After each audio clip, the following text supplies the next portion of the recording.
ലോക്സഭാ തെരഞ്ഞെടുപ്പിൽ ബി.ജെ.പിയെ ഒറ്റക്കെട്ടായി നേരിടുകയെന്ന ലക്ഷ്യവുമായി പ്രതിപക്ഷ പാർട്ടികൾ രൂപീകരിച്ച ഇന്ത്യ സഖ്യം വിരലിലെണ്ണാവുന്ന സംസ്ഥാനങ്ങളിലേക്ക് ഒതുങ്ങുകയാണെന്നു തന്നെ പറയാം. ബീഹാറിൽ ജെഡിയുവും യു.പിയിൽ ആർ.എൽ.ഡിയും സഖ്യത്തിന് പുറത്തുപോയതിനു പിന്നാലെ എ.എ.പിയും സഖ്യത്തിന് പുറത്തേക്കാണ്.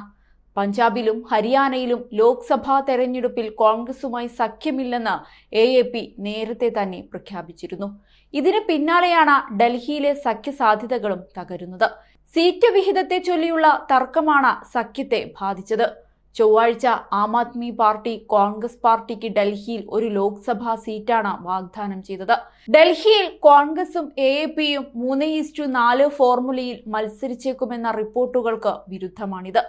കോൺഗ്രസ് പാർട്ടിക്ക് ഡൽഹിയിൽ ഒരു സീറ്റ് പോലും ലഭിക്കില്ലെങ്കിലും സഖ്യത്തിന്റെ അടിസ്ഥാനത്തിൽ എ.എ.പി പാർട്ടി ഒരു സീറ്റ് വാഗ്ദാനം ചെയ്യാൻ തയ്യാറാണെന്നാണ് എ.എ.പി എം.പി സന്ദീപ് പഥക് പറയുന്നത്. ഡൽഹിയിലെ ശേഷിക്കുന്ന 6 സീറ്റുകളിൽ സ്ഥാനാർത്ഥികളെ നിർത്താനാണ് എ.എ.പി പദ്ധതിയിടുന്നതെന്നും അദ്ദേഹം ചൂണ്ടിക്കാട്ടുന്നുണ്ട്.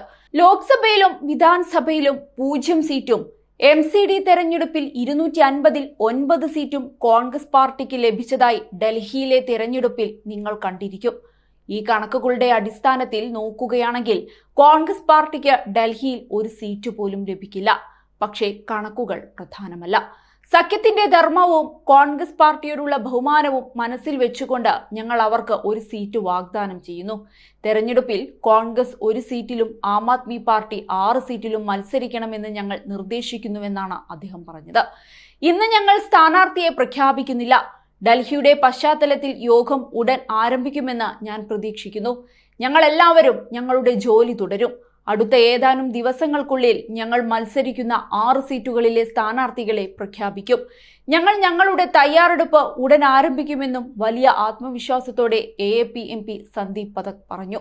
അതിനിടെ സൗത്ത് ഗോവ മണ്ഡലത്തിൽ നിന്ന് ലോക്സഭാ തെരഞ്ഞെടുപ്പിൽ മത്സരിക്കുന്നതിനുള്ള സ്ഥാനാർത്ഥിയായി ബനൌലി എം.എൽ.എ വെൻസി വികാസിന്റെ പേര് പ്രഖ്യാപിച്ച് എ.എ.പി കോൺഗ്രസിന് ഗോവയിലും വെല്ലുവിളി ഉയർത്തുന്നുണ്ട്.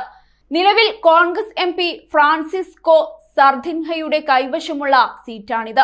ബറൂച്ചിൽ നിന്നുള്ള ചൈതർ വാസവയെയും ഭാവ്നഗറിൽ നിന്നുള്ള ഉമേഷ് ഭായ് മക്വാനിയെയും ഗുജറാത്തിൽ നിന്നുള്ള സ്ഥാനാർത്ഥികളായി എ.എ.പി പ്രഖ്യാപിച്ചിട്ടുണ്ട്.